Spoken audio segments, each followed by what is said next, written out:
Ségolène Royal a fini sa tournée proche-orientale en Israël au terme d'un voyage de 5 jours qui l'a menée au Liban, en Jordanie et dans les territoires palestiniens. Et c'est avec chaleur et même enthousiasme qu'elle a été reçue en Terre Sainte avec un accueil normalement réservé aux chefs d'État. La polémique qui avait éclaté au Liban autour de son absence de réaction face aux propos antisémites d'un député du Hezbollah n'a donc pas passé la frontière nord. Et c'est surtout sa position sur le dossier iranien que les Israéliens voudront retenir.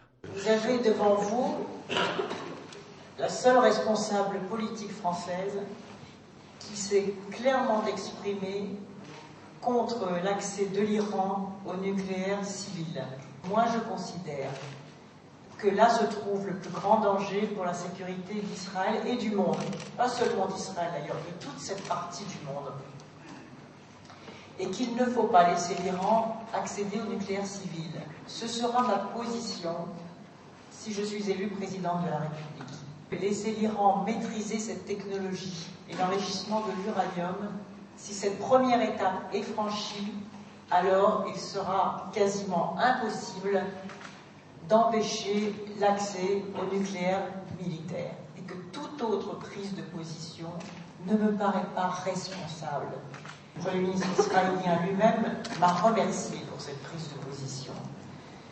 Une position originale donc dans l'échiquier politique français. Originale également l'empreinte qu'elle entend donner à la politique extérieure française dans la région, elle qui se déclare favorable à un dialogue avec tout le monde. Tout le monde, cela signifie aussi le Hamas, dont elle n'avait pas rejeté l'idée d'en rencontrer les membres. Un point qui n'a pas été abordé lors de ses rencontres avec les responsables israéliens, mais sur lequel la candidate a tenu à s'expliquer.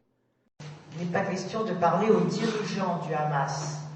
En revanche, si des circonstances s'y prêtent et si les conditions sont remplies pour faire progresser un certain nombre de processus décidés par les dirigeants des pays concernés, à ce moment-là, on ne doit fermer la porte à rien.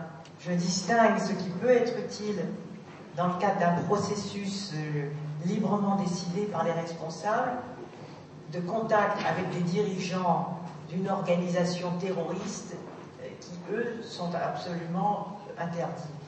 La presse israélienne, qui ne mâche d'habitude pas ses mots, semble être tombée sous le charme de la candidate. Pour l'éditorialiste du journal Haaretz, Daniel Ben-Simon, Ségolène Royal a convaincu les Israéliens. Il lui reste désormais à convaincre les Français.